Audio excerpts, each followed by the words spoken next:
પરિચય વિધિ હું કરી દઉં છું. ડોક્ટર જિગ્નેશ ઠક્કર શ્રી ભાઈ કાકા સરકારી વિજ્ઞાન અને વાણિજ્ય કોલેજ સોજિત્રા ખાતે ગુજરાતી વિષયના અધ્યાપક તરીકે કાર્યરત છે અને આ કાર્યશાળાના આયોજક પણ એ પોતે જ છે.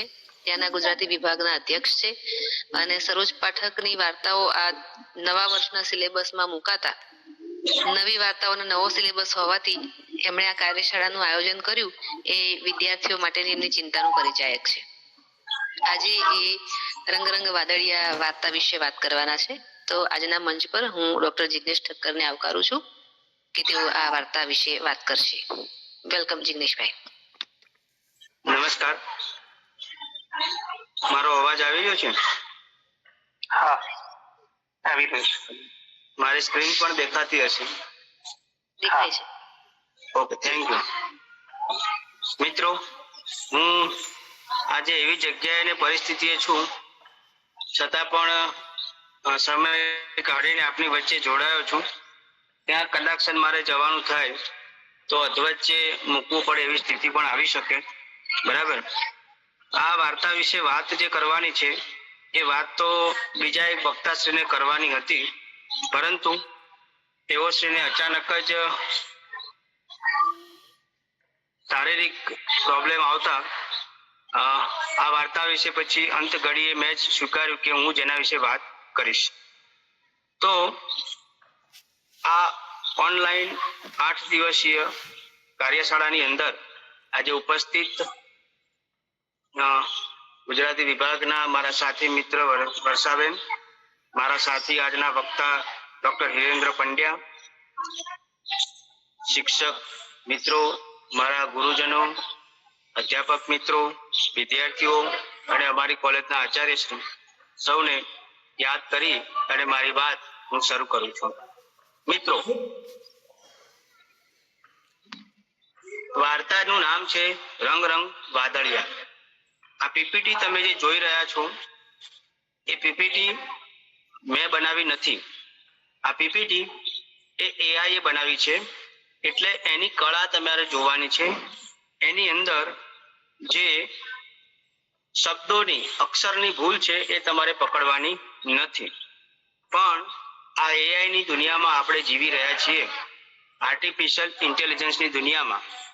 તો એ દુનિયાની અંદર એ કેવું સરસ મજાનું કામ કરે છે. માત્ર મેં એને કહ્યું અને એણે મને 10 મિનિટની અંદર પીપીટી બનાવીને આપી દીધી. તો આ વાર્તા છે રંગ વાદળિયા. માનવ મન અને સંબંધોના બદલાતા રંગોનું એક મનોવૈજ્ઞાનિક વિશ્લેષણ કરતી વાર્તા છે. વાર્તામાં શું છે? તો મિત્રો, વાર્તાની વસ્તુની વાત કરું સૌથી પહેલા, તો વાર્તામાં એક નવયુવાન અને નવયુવતીના પ્રણયની કથા છે. આ પ્રણય કેવો પ્રણય? તો ચંચળ મનની ગતિનો પ્રણય છે. વાર્તામાં એક નવયુવક અને એક યુગલ બંને જણા પ્રેમમાં પડે છે. એનું નામ છે ઈપ્સા અને અંકુર. વાર્તાના પાત્રોની વાત કરીએ તો વાર્તામાં 2 જ પાત્રો છે. એક છે અંકુર, જે નાયક છે, અને બીજી છે ઈપ્સા, જે નાયિકા છે. અને વચ્ચે એકવાર જે પાત્ર આવે છે તે છે પરેશ અને તેની 2 બહેનો.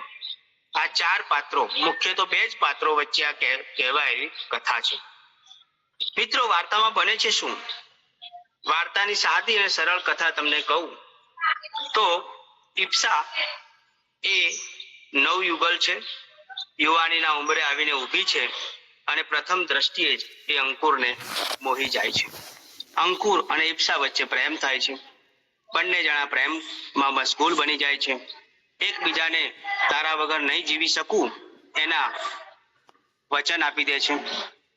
મિત્રો, મારો અવાજ આવે છે ને? વચ્ચે હું પૂછતો રહીશ. આવે છે. કારણ કે હું એવી જગ્યાએ છું કે કદાચ ડિસ્કનેક્ટ થઈ જાય અને હું બોલતો રહું, એવું ના બને. તો બંને જણા એકબીજાને તારા વગર નહીં જીવી શકું એના કોલ આપી દે છે અને પ્રેમમાં મશગુલ છે. પરંતુ સમય વીતે એમ બધું સમથળ થતું જાય છે અને ધીરે ધીરે પ્રેમ જે ચરમ સીમાએ હતો એ પ્રેમ સપાટી પર આવી જાય છે અને એકવાર ઈપ્સાને એવું થાય છે કે હવે મને અંકુરથી મોહ ભંગ થયો છે. મને એવું કશુંક વસ્તુ છે જે અંકુરમાં દેખાતું કંઈક ખૂટે છે. શું છે? કંઈક ખૂટે છે અંકુરમાં, અને જે ખૂટે છે એના માટે એ સતત એ પ્રેમનું નાટક કરે છે. એ પ્રેમનું નાટક કેમ કરે? હવે એને અંકુરને છોડી દેવો છે, પણ એ પ્રેમનું નાટક ભજવે જાય છે. કેમ ભજવે છે? તો એનું કારણ એવું છે કે જો એ પ્રેમનું નાટક ના ભજવે, પ્રેમમાં એને ગુંગળામણ થાય છે, આ પ્રેમમાંથી એને છૂટવું છે, પણ જો કદાચ એને અંકુરને ના પાડી દે અને અંકુર કોઈ મોટું પગલું ભરે તો આવી એને એક પ્રકારની એ ડર લાગે છે અને આ ડરના કારણે એ સંબંધનું પ્રેમનું નાટક ભજવે જાય છે ધીરે ધીરે. પણ આ નાટક બહુ ચાલતું નથી. હવે એને અંકુર સાથે બેસવું ગમતું નથી, અંકુર એને આલિંગન આપે તો ગમતું નથી, એની સાથે રહેવું નથી, ફરવું નથી, એને ચુંબન કરે તો ગમતું નથી, ઈપ્સા કરે તો એને ગુસ્સો આવે છે. આ બધું જ એને ગુંગળામણ અનુભવાય છે. પરંતુ કંટાળીને એકવાર ઈપ્સા નક્કી કરે છે કે આજે તો હું અંકુરને કહી દઉં કે હવે આ સંબંધ આગળ વધારી શકાય તેમ નથી, મને તારામાં કઈ ખૂટે છે. અંકુર એના આ શબ્દો સાંભળી અને હતાશ થઈ જાય છે. કેટલું બોલે છે, પણ છતાંય અંકુર તો એનો પ્રેમ કરે છે ને. કોને કરે છે? ઈપ્સાને. આ અંકુર ઈપ્સાને પ્રેમ કરે છે, એ એની જમણી બાજુ છે, એની જમા પાસું છે, ને એટલે છેવટે અંકુર એમ કે છે કઈ વાંધો નહીં, આપણે છૂટા પડી જઈએ. બંને જણા છૂટા પડે છે, પણ અંકુર કહે છે કે હું તારા પ્રેમ પત્રોના સહારે જીવન જીવી લઈશ. આ પ્રેમ પત્રો જે છે એ જ મારું જીવન ઔષધિ છે. એમ કરીને અંકુર આ વાત કહે છે. બંને જણા છૂટા પડવાનું નક્કી કરે છે. એકબીજાને કોલ આપે છે કે હું આત્મહત્યા નહીં કરું ને તું પણ આત્મહત્યા ના કર. આ બંને જણા એકબીજાને કોલ આપે છે અને બંને જણા છૂટા પડે છે. આ બાજુ અંકુર થોડા દિવસ ખાતો નથી, પીતો નથી. 1 દિવસ, 2 દિવસ, 3 દિવસ ગમગીન બની જાય છે, પણ ચોથા દિવસે તો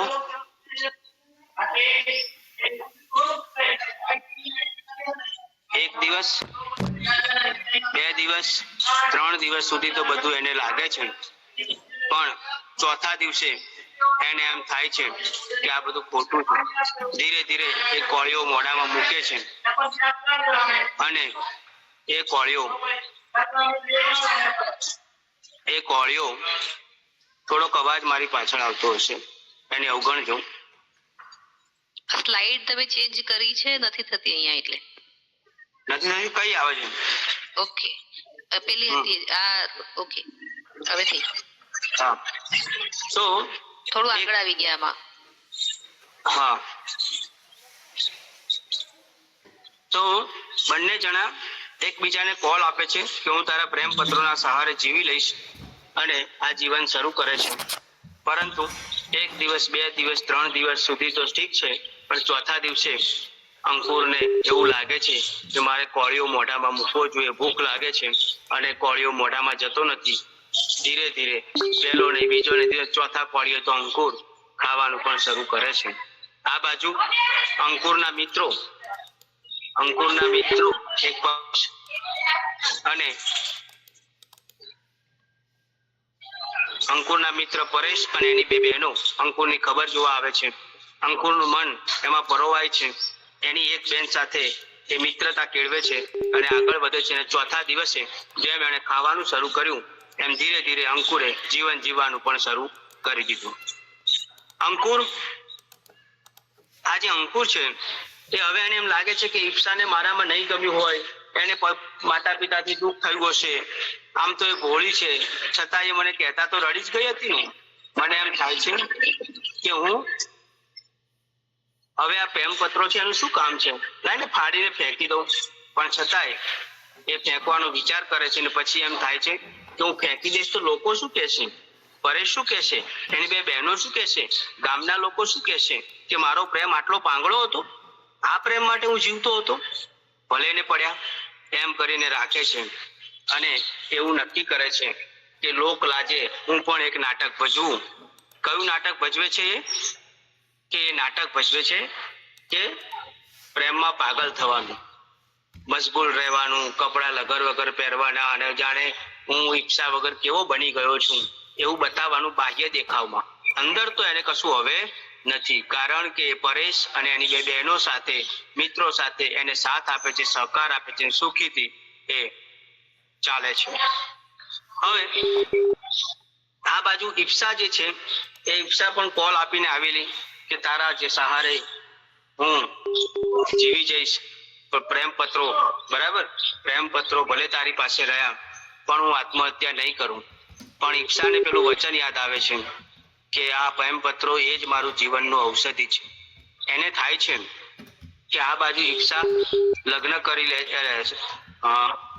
કોઈની વાગદત્તા બને છે, એટલે એની સંબંધ થાય છે, સગાઈ થાય છે, અને એ લગ્નના એના 6 મહિનાની વાર છે.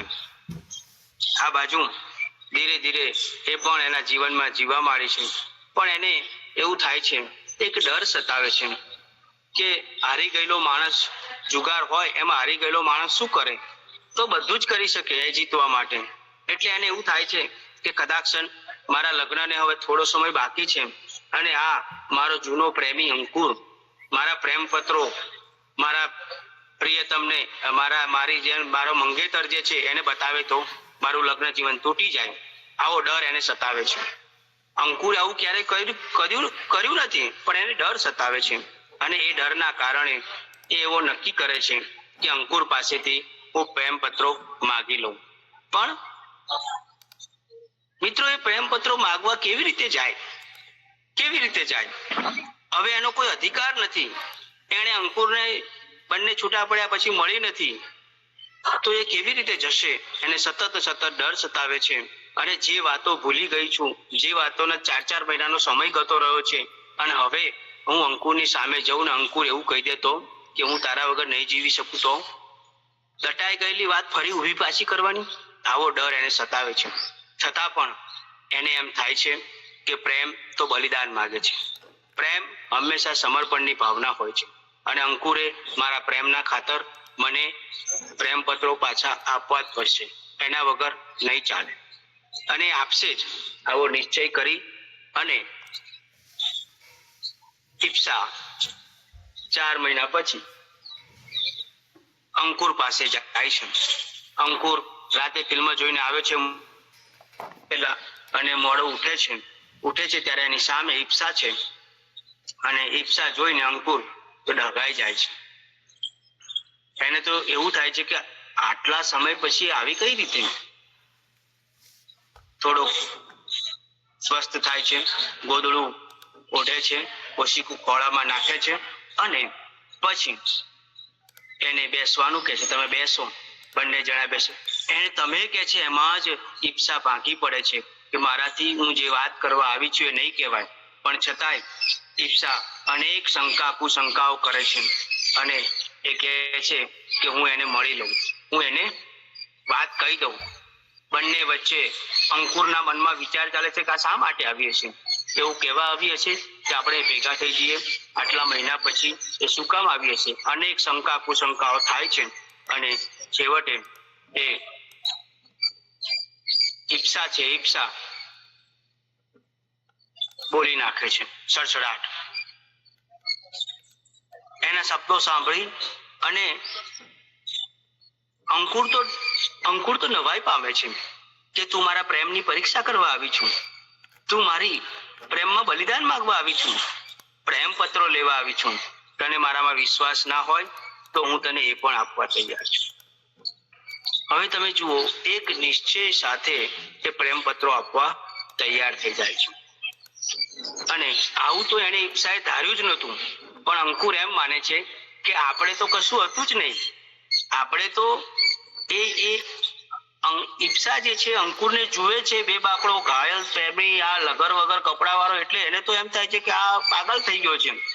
પણ અંકુર વિચારે છે કે એને પ્રેમ પત્રો આપી દઉં તો ઉપરથી મને તો શું મળવાનું છે? શાબાશી, મેં સહીથી વહોરી લીધી, બરાબર. અને એમ કરીને એ ઈપ્સાને પ્રેમ પત્રો તો મારે ફાડી જ નાખવાના હતા. આ તો મેં ખાલી એક લાજ ખાતર, એક સમાજની ખાતર આ રાખેલા કે ભાઈ એક નાટક માટે. અને જો એમાંય મને બલિદાન મળતું હોય, મને એમાં શાબાશી મળતી હોય તો હું કેમ ના કરું. અને એમ કરીને પ્રેમ પત્રો ઈપ્સાના ખોળામાં ટળે છે. ઈપ્સા તો ડગાઈ જાય છે. આવું પરિવર્તન, એને આવો વિશ્વાસ જ નતો. એને તો હતું જ કે અંકુર આપશે જ નહીં, માનશે જ નહીં, કોઈ હિસાબે નહીં આપે, હું એના સહારે જીવી લઈશ. આ બધી મનની મંથામણો એની બધી જ ભાંગી પડે છે. અને ઈપ્સાના જીવનમાં નવો વળાંક આવે છે, અણધાર્યો વળાંક આવે છે વાર્તાના અંતે. અને ઈપ્સા જે છે, ઈપ્સા એ અંકુરના પગે પડી જાય છે, પગે પડીને માફી માંગે છે અને કહે છે કે તું જ મારો છું, તું જ મારો છું, તું જ મારો છું. હું કોઈની વાગદત્તા નથી. તું અને હું બંને એક જ છીએ અને હું તારા વગર નહીં જીવી શકું. એમ કરી અને ઈપ્સા એ અંકુરના ગળે લાગી જાય છે. અંકુર તો ડઘાઈ જાય છે આ વસ્તુ જોઈને. એની આંખો ફાટી પડે છે કે મારું પ્રેમનું નાટક આ કેવું સફળ થઈ ગયું. મિત્રો, તમે જુઓ કે અંકુર બીજું કશું જ નથી કરતો. પોતાનો પ્રેમ પાછો મળવાનો હોય એટલે એ જે ઈપ્સા એના ખભે એ દર આંસુએ રડી રહી છે, એને વહાલ કરે છે, પ્રેમ કરે છે, અને હું આપણે બંને એક જ છીએ એમ કહી અને એ વાર્તા અને અંતે એમ કહે છે કે જો આવું નાટક તે મારી પરીક્ષા લીધી, એમાં હું જીતી ગયો. અત્યારે અંકુર કહે છે કે મારે તારી પરીક્ષા લેવાની બાકી રહી, તો કે તું પરીક્ષા લઈશ તો એમાં પણ મારો જ વિજય થશે. ત્યાં વાર્તા પૂરી થાય છે. તો મિત્રો, વાર્તા વસ્તુ શું છે? તો અંકુર અને ઈપ્સાના પ્રણયની કથા. ઈપ્સાને બંને વચ્ચે મોહભંગ થવું, છૂટા પડવું અને ફરી પાછા ભેગા થવું, આવો એક વાર્તાની વસ્તુ એ રંગ વાદળિયાની અંદર આ વાર્તા લેખિકા સરોજ પાઠકે અહીંયા રજૂ કરી છે. મિત્રો, આ થઈ વાર્તાની વસ્તુની મેં વિગતે વાત કરી. આ વાર્તાની વસ્તુ, મારો અવાજ આવે છે ને? હા, આવે છે. ઓકે. હવે મારે વાર્તાને રસાસ્વાદ કરાવવો છે.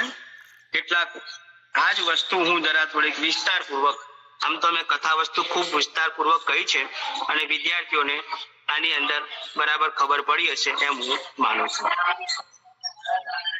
વાર્તાની શરૂઆત છે ને, એ વાર્તાની શરૂઆત એક પ્રશ્ન વાક્યોથી થાય છે.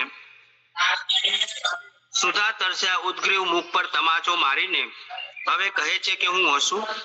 લક્ષ્ય સાધીને હૃદય પર કુશળ નિશાનબાજો જેવો સફળ પ્રયોગ કરીને કહે છે કે હું મરું નહીં. ચાંદની રાતના નૌકા વિહારના પ્રલોભનને હોડલીમાં બેસાડી લાવી મજદારના વમળને મને એકલો ધકેલી દીધો ને હવે કહે છે હું તરી જાઉં. આવા પ્રશ્નાર્થથી વાર્તા છે શરૂ થાય છે. એ છે અંકુરના વાક્યો છે. કોના વાક્યો છે? અંકુરના.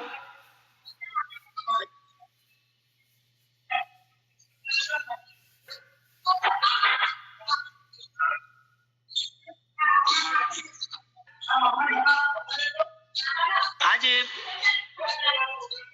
વાર્તાની અંદર તમે જુઓ મિત્રો કે આજે મેં સંવાદ વાંચ્યો એ અંકુરનો છે. હવે આ બંને એ સંવાદ કેમ આવે છે એ પછી તમને કહું. પહેલા મારે વાર્તાની વાત કરવી છે. તો અંકુર અને ઈપ્સા, આ ઈપ્સા છે એ યુવાનીની અંદર આવી છે અને યુવાનીના દ્વાર એણે ખોલ્યા અને એ જ સમયે એને લેખિકા કહે છે પ્રથમ દર્શન પ્રણય કુદરતનું આ જ સંકેત છે, આને જ સ્વીકારી લે અને તારું સર્વસ્વ એને જ સમર્પણ કરી દે. એટલે અંકુરને તું તારું સર્વસ્વ સમર્પણ કરી દે. આજ તારો પ્રેમી છે અને આજ તારું સર્વસ્વ છે. અને નાયિકા ઈપ્સા અંકુરને પોતાનું જીવનનો પ્રારંભનો યૌવનનો સમય એને સમર્પિત કરી દે છે. બંને જણા નવીન દુનિયાની અંદર રંગબેરંગી, જેમ કહીએ છે રંગ વાદળિયા, તો રંગબેરંગી દુનિયાની અંદર મશગુલ છે. બંને જણા રોમાંચિત થઈને દુનિયાનો પ્રેમ, પોતાનો પ્રેમ માણી રહ્યા છે અને આ પ્રેમ ધીરે ધીરે પ્રેમ એમનો પાઘરે છે. આ પ્રેમની અંદર બંને જણા તો એટલા બધા મશગુલ થઈ ગયેલા હતા કે બંને જણા ઈપ્સા જેવી ઈપ્સા પણ એ કહે છે એક વાર તો કે આપણે દૂર ચાલ્યા જઈશું, મને મા બાપની પરવા નથી, તું સાથે છે તો વેરાનના સૂકા વૃક્ષ પર માળો બાંધીને હું રહીશ, તારી જ સાથે ને યાદ રાખ તું નહીં મળે તો હું મરી જઈશ. મિત્રો આ વાક્ય કોનું છે? ઈપ્સાનું છે. આ જ ઈપ્સા, આ બંનેનો પ્રણય ધીરે ધીરે આગળ વધે છે અને એ પ્રણયની અંદર એકવાર ઉણપ આવે છે. ઉણપ આવી એટલે ખલાસ. જીવનના સંબંધોમાં પણ એકવાર ઉણપ આવી. કબીરજીએ કહ્યું છે રહી મન દાગા પ્રેમ કા, એક બાર તૂટ જાય ફિર ન જુડે, એવું કહ્યું છે. આખું તો મને યાદ નથી. એટલે પ્રેમનો ધાગો નાજુક છે, એક વખત તૂટી ગયો છે અંદર ગાંઠ પડી જાય છે. કઈ ગાંઠ? અવિશ્વાસની ગાંઠ. એટલે એને ઈપ્સાને એવું લાગે છે કે હવે મને આ અંકુરમાં કશું ઊંચે છે અને એના પ્રેમમાં ઉણપ આવે છે. સ્વાભાવિક રીતે જ એક વખત ચિત્તમાં નાના દોષો અસંતોષો ભેગા થાય એટલે બહાના, લાગણીઓ, ગમા, અણગમા, આક્ષેપો બધું જ આવવાનું શરૂ થઈ જાય અને એ ધીરે ધીરે શરૂ થઈ જાય છે. અને એટલે એ પ્રેમનું નાટક કરે છે. એ પ્રેમનું નાટક એટલા માટે કરે છે કેમ? કારણ કે એને ખબર છે કે અંકુર એને ખૂબ ચાહે છે, એને છોડી શકે એવો નથી. અને જો એને છોડ્યો અને એને કશું બીજું પગલું ભરી લીધું તો? અને એટલે જ એ કહે છે કે અંકુરનો પ્રેમ, ઈપ્સાને ખબર છે કે એનો પ્રેમ ના કબૂલ કરવાનું કોઈ કારણ નથી. વળી પોતાનું મન ઉઘાડું ન પડી જાય તેની શરમ પણ તેને લાગે છે. અને અંકુરનો સંબંધ છૂટી ગયા પછી તે પોતાનો દુશ્મન ન બની જાય કે પોતાની ઘેલછાથી આઘાતથી કોઈ ઉતાવળું પગલું ન ભરી લે, એની પણ ચિંતા એને સતાવે છે. અને એટલે આ પ્રેમ નાટક ખેલ્યા કરે છે. અને આ પ્રેમ નાટક ખેલતા ખેલતા એકવાર તો એ કહી જ દે છે, એકવાર એ કહી જ દે છે. શું કહે છે? ઓ અંકુર, તારી લાગણીઓથી મને હોશિયારી ન બનાવ, હું બધું જ સમજુ છું, તું સ્વસ્થતા સ્વચ્છતા. એટલે વાર્તાની શરૂઆત હવે અહીંથી થાય છે મિત્રો, કે અંકુર, ઈપ્સા અને અંકુર એક વખત મળે છે અને હવે એ અંકુરને કહે છે કે મને તારામાં ઉણપ દેખાય છે, હવે આપણો આ સંબંધ આગળ નહીં વધે. ત્યારે વાર્તાની શરૂઆત નાયિકાએ અહીંથી કરી છે. જ્યારે ઈપ્સાએ અંકુરને કહ્યું કે આપણે બે સાથે નહીં રહી શકીએ, ત્યારે અંકુરના આ શબ્દો છે જે વાર્તાની શરૂઆત છે. સુધા તરસ્યા ઉત્કૃત મુખ પર તમાચો મારીને હવે કહે છે કે હું હશું. લક્ષ્ય સાધીને હૃદય પર કુશળ નિશાનબાજ જેવો સફળ પ્રયોગ કરીને હવે કહે છે કે હું મરું નહીં. ચાંદની રાતના નૌકા વિહારના પ્રલોભનને હોડીલીમાં બેસાડી લાવી મજધારના વમળમાં મને ધકેલી દીધો એકલો અને હવે કહે છે હું તરી જાઉં. એટલે ઈપ્સા કહે છે ઓ અંકુર, તારી લાગણીઓથી મને હોશિયારી ન બનાવ, મને છૂટી કર, હું સમજુ છું સ્વસ્થતા. આ ઈપ્સાના આ માફી માંગતા શબ્દો સાંભળી અને એ છેવટે બંને જણા એકબીજાને વચન આપે છે કે તે એકવાર કહ્યું હતું તેમ હું વિષ નહીં ગોળું. તું જ્યાં હો સુખેથી જીવજે, એ ખ્યાલ માત્રથી હું જીવી જઈશ, મારા અંતરથી દુઆઓ આપીશ. તારા નવા સંસાર પર કદી અમાવસ્યાના અંધકાર ન ઉતરું, સદા પૂર્ણિમાઓનો પ્રકાશ પથરાયેલો રહું. ને તું કહે છે તો હું વચન આપું છું કે હું કદી આત્મહત્યા કરીને નહીં મરું, તારા પ્રેમ પત્રોના સહારે જીવન જીવી જઈશ, એ જ મારી જીવન ઔષધિ બની રહેશે. મિત્રો, આ શરત સાથે બંને જણા છૂટા પડે છે. પ્રેમ પત્રોના સહારે શેષ જીવન પૂરું કરવાનો આ એનો નિર્ણય એ આગળ વધે છે.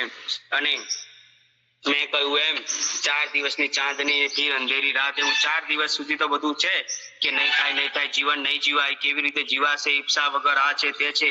પ્રેમમાં પાગલ થયેલાને ખબર હોય કે હવે નહીં જીવાય. પણ મિત્રો, એ તો ઘડીની ખેલછા છે. તમે તમારા જીવનને આગળ વધારવા માટે કોઈને આદર્શ માનો, તમારા જીવનમાં ભગવાનને લાવો, સંસારને લાવો અને ફરી પાછું જીવન પાટા ઉપર આવી જાય છે.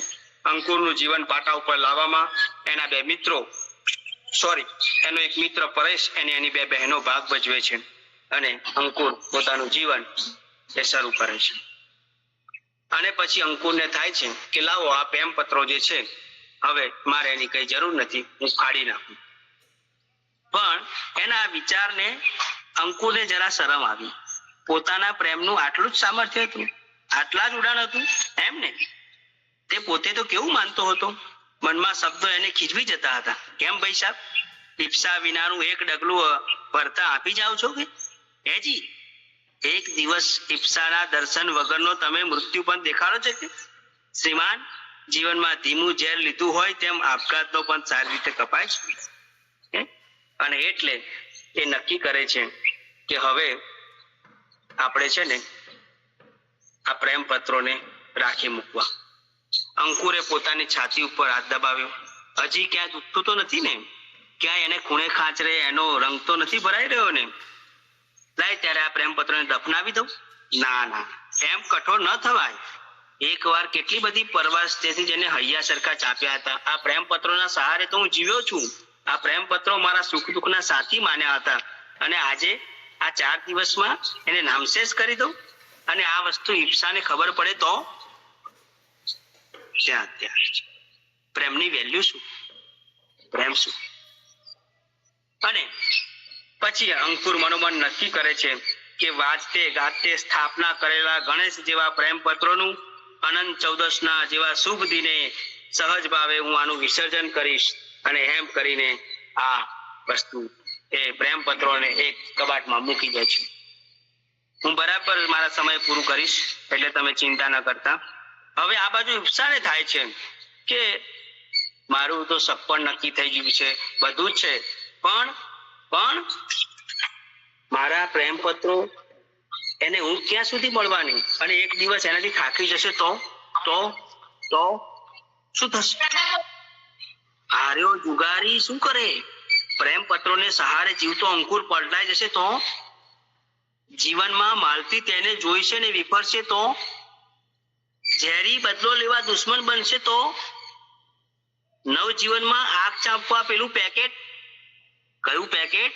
પ્રેમ પત્રોનું પેકેટ. એ પ્રેમ પત્રોનું પેકેટ લઈને આવશે તો? આવા ડરથી ઈપ્સા હળી જાય છે, ડગી જાય છે અને એ ઈપ્સા એ બાજી ખોખે. એને મળવાનું, એને મળી લઉં અને એની પાસેથી પ્રેમ પત્રો માગી લઉં. પણ એ જ વખતે કેમ ના માગ્યા? એ બધી એની મજગણ ચાલે છે અને એને થતું નથી. એને થાય છે કે હું કેવી રીતે એની જોડે જઈશ, એની સામે કેવી રીતે જઈશ? મારે ખૂબ કહેવું છે પણ સમયનો અભાવ છે એટલે હું આગળ એ વાત નથી કરતો. પણ મારે કેટલાક સંવાદો હું તમને અત્યારે જે સમજાવું છું, તે જે કહું છું એ. અને એ પ્રેમમાં બલિદાન માગે છે, પ્રેમ ભોગ માગે છે, પ્રેમ સમર્પણ માગે છે. એવું બધું અત્યારે ઈપ્સાને યાદ આવે છે અને બાજી ગોઠવી અને અંકુરને મળવા જાય છે. અને અંકુર ના ખાટલે ઊભી છે, અંકુર ઉઠો છે. અંકુર કેવો છે? તો એની ઉજાગરાથી ધૂણ હતી, દાઢી બેદરકારીને લીધે વધી ગઈ હતી. અંકુરના ફેન્સી ડ્રેસમાં ચાલી શકે એના બજનું વેશ જેને કહેવાય એવો એનો વેશ થઈ ગયો હતો. કારણ કે એણે નક્કી કર્યું હતું કે આ પ્રેમ પત્રોના સહારે હવે જીવવું છે. આમ તો એનું જીવન તો પરેશ અને એના બે બહેનો, એની એક બેન સાથે એને મૈત્રી કેળવી છે. હવે એનું જીવન આગળ વધ્યું છે, બરાબર. પણ અંકુર છે એ અંકુર ઈપ્સાનું આવું અણધાર્યું વર્તન સમજી શકતો નથી. એ કેમ આવી? અને એ ઈપ્સા એને કહે છે, કોને કહે છે? અંકુરને. સડસડાટ બોલી જાય છે. શું માગવા આવી છે? પ્રેમ પત્રો. સાંભળજો તો હજી એને મારા પ્રેમમાં વિશ્વાસ છે. અંકુર કહે છે પ્રેમ પત્રો માગે છે. પ્રેમ પત્રો પાછા મેળવીને પ્રેમના મૂલ્યો ચૂકવવાનું કહે છે. એને તો બલિદાન ગણે છે મારું. એમ ત્યારે ભલે, મારે હવે શા માટે એનો ભ્રમ ભાગવો? ભલે ને તે જીવનભર આ આખાય ખેલની ગુનેગાર પોતાને જ માન્યા કરે. પ્રેમ પત્રો પાછા આપી વળી એને ઉપકાર એને માથે ચડાવીને મારા પ્રત્યેના માનમાં વધારો કેમ ન કરવો? શહીદોમાં મારું નામ કેમ ન ઉમેરું? પ્રેમી તરીકેની પાત્રતા, સજ્જનતા, પ્રેમની નિષ્ઠા, પ્રેમનું બલિદાન, આ બધું જ હું મેળવી દઉં મફતની અંદર. તો એ એટલે કહે છે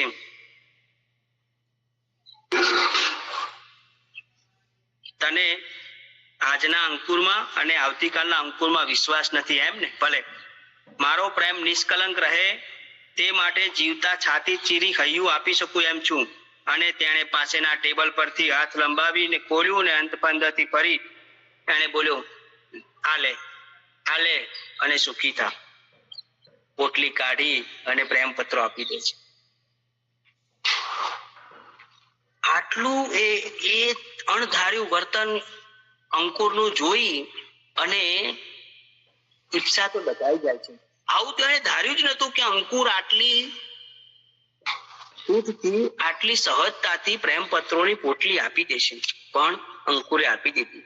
અને ત્યાં ઈપ્સાના હૃદયનું પરિવર્તન થાય છે કે મારી ભૂલ થઈ. જેને મને એવું લાગતું હતું કે એનામાં કશું ખૂટે છે, પણ એવું નથી, મારામાં જ કશું ખૂટે છે. આ જ મારો પ્રેમી છે, આ જ હોવો જોઈએ. એના પ્રેમની કસોટી મેં કરી, પણ એવો નથી. અંકુર જ મારો સાચો પ્રેમી છે. હૃદય, અને એ ધીરે એનું હૃદયનું પરિવર્તન થાય છે અને એ અંકુરના પગે પડી જાય છે અને કહે છે, અંકુર, મને માફ કરો. હું તારી જ છું. હું કોઈની વચનબદ્ધતા ભલે હોય, પણ આ પ્રેમ પત્રો લેવા આવતા તારા પ્રેમની કસોટી કરતી હતી, તારું મન જોતી હતી. આ બધો તો ખેલ હતો. હું કોઈ કાળે બીજાને પરણવાની નથી.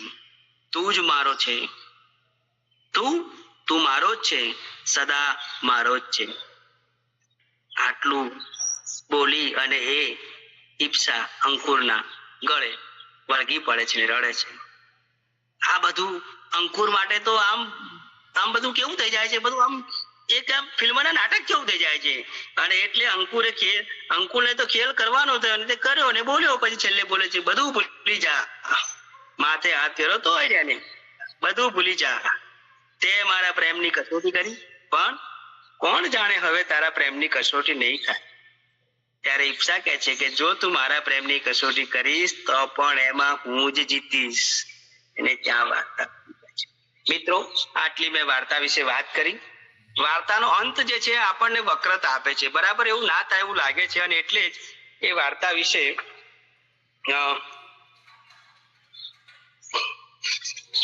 ગુલાબદાસ બ્રોકર એ વાર્તા વિશે દિલાવરસિંહ જાડેજા એવું કહે છે કે એમના વાર્તાના જે સંવાદો છે એમાં બનાવટીનો રંગ દેખાય છે. પણ શરીફા વીજળીવાળા કહે છે કે આખી વાર્તા જ બનાવટી છે, આખી વાર્તામાં જ નાટક છે, તો સંવાદો બનાવટી હોવાના જ. અને આ બનાવટી સંવાદોના કારણે જ વાર્તા એ ઉઠાવ આપે છે. અને જે વાર્તા રમતિયાળ હોય, જે વાર્તામાં ઘડીક વાર પ્રેમ થાય, પછી બંધ થઈ જાય, ફરી થાય, એટલે રંગ વાદળિયા, હે ને? તો આવા રંગ વાદળિયાની અંદર પ્રેમ પણ રંગ ભર્યો જ હોવાનો, અને એના સંવાદો આવા નાટકીય જ હોવાના. એ સંવાદો એમની મર્યાદા નથી, પણ એ એમની સિદ્ધિ છે. એમ કહીને મારી વાત પૂરી કરું છું. મેં 3 મિનિટ વધારે લીધી, એ માટે હું આપ સામે દિલગીરી વ્યક્ત કરું છું. આભાર. અને મિત્રો, મારે બીજી એક વિનંતી કરવી છે કે તમારે કોઈને પ્રશ્ન હોય તો મને વોટ્સએપ ગ્રુપમાં પૂછજો, કારણ કે હું એક એવી જગ્યાએ છું તો હું તમને અત્યારે જવાબ નહીં આપી શકું. એટલે એના તમામ પ્રશ્નોના જવાબ હું તમને આપીશ. અને બીજી વસ્તુ કે આજે જે ઘટના બની છે, અહીંયા જે પણ વિદ્યાર્થીઓ જોડાય છે એ બધા જ વિદ્યાર્થીઓ એક જ્ઞાન માટેના જિજ્ઞાસાથી જોડાય છે. આપણે આપણા મિત્રો છે, ભાઈ બહેન છે, એમ કરીને આપણી સાથે વર્તવાનું છે. આવી ઘટના ક્યારેય ના બનવી જોઈએ. તમે 100માંથી 1000 વિદ્યાર્થીઓમાંથી 50 વિદ્યાર્થી અહીં આવો છો, એટલે 50માં કંઈક જ્ઞાન મેળવવાની જિજ્ઞાસા મેળવવાની ઈચ્છા છે. કોઈને અમે લેટર નથી લખ્યો. જેને રસ છે એ લોકો આવે છે. તો બધાનું માન રાખીએ, બધાનું સન્માન કરીએ અને બધાને આપણે સાથે લઈને ચાલીએ. નહીં તો ભવિષ્યમાં આવી વાર્તા શિબિર કરવાનું અમને દુઃખ થશે. કારણ કે આજે કોઈ પણ વિદ્યાર્થી કોઈ જગ્યાએથી જોડાય છે અને એ વિદ્યાર્થી ફરી વખત ન જોડાય એવું આપણે ન કરીએ. દરેક દીકરીનું આપણે માન સન્માન જાળવીએ. અને જે લોકો જેના મનમાં કંઈ પણ રહી ભરાઈ હોય એ કાઢી નાખજો, નહીં તો હું બહુ એ રીતે મને ખૂબ દુઃખ થાય છે બાબતે. અને મારા સાથી વક્તા મિત્ર હા બોલો બેટા. અમારા જ વોટ્સએપમાં અમારા નંબર પર મેસેજ આવ્યો તો કોઈક રાજવીર પરમારનો. હા, એ મેં વાત કરી લીધી છે. હાય મને એમ કે હાય, મેં કીધું કોણ? તો એવું કે જે આપણા ગ્રુપનું નામ બોલ્યું, વાર્તા સંવાદ સરોજ પાઠકના ગ્રુપમાંથી બોલ્યું એમ. મેં કીધું કોનું કામ છે એમ? તો એમ કે કોઈનું નહીં એમ. પછી એમ કે તમે પરમાર છો ને એટલે મેસેજ કર્યો એમ. ના ના, હા વાંધો નહીં, મેં એમની સાથે વાત કરી હતી. એના પ્રિન્સિપાલ જોડે વાત થઈ ગઈ છે, એમના શિક્ષક જોડે વાત થઈ ગઈ છે, અને એને કડકમાં કડક સજા પણ થશે. આજે એટલે છોકરો જોઈન નહીં થયો, દિલ્હી થાય છે. એને આપણે રિમૂવ કરી મૂકી છે. આપણે એને રિમૂવ કરી દીધો છે. બરાબર, આવું કોઈ પણ કૃત્ય કોઈની સાથે ચલાવી લેવામાં આવતું નથી, અને એ ગેરવ્યાજબી જ છે. બરાબર, એટલે એના પર પગલાં પણ લેવાઈ જ ગયા છે. એ બધું થઈ જ ગયું છે. એટલે એ વાતને અહીંયા આપણે સમાપ્ત કરીએ છીએ. અને ફરી ક્યારે કંઈ પણ થાય તો તું મને હંમેશા ગમે ત્યારે 24 કલાક મારો નંબર ચાલુ હોય છે, મને કોલ કરી શકું છું. હા, એટલે જ મેં તરત જ ગ્રુપમાં મેસેજ કરી દીધો, જેવો મેસેજ આવ્યો ને એવો જ. હા, એ પછી આપણે વાત થઈ એ બાબતે. હા, okay, thank you. Thank you બેટા. હવે હા હા બોલો. રિંઝોલ યુનિવર્સિટી માંથી જ આ ગ્રુપમાં જોઈન થયા છો ને? આજે રિંઝોલ આપણે યુનિવર્સિટી ગુરુ ગોવિંદ યુનિવર્સિટી માંથી જ જોઈન આ ગ્રુપમાં નાખ્યું છે, એમાંથી જ છે ને? ના ના, બીજામાંથી છે. હા, આપ ક્યાંથી સર? હું આણંદથી, એસપી યુનિવર્સિટી. આપણે સોજિત્રા ભાઈકાકા યુનિવર્સિટી, ભાઈકાકા કોલેજમાં એસપી યુનિવર્સિટીમાં છે. મેં શરૂઆતમાં જ પરિચય આપ્યો, બરાબર. હા હા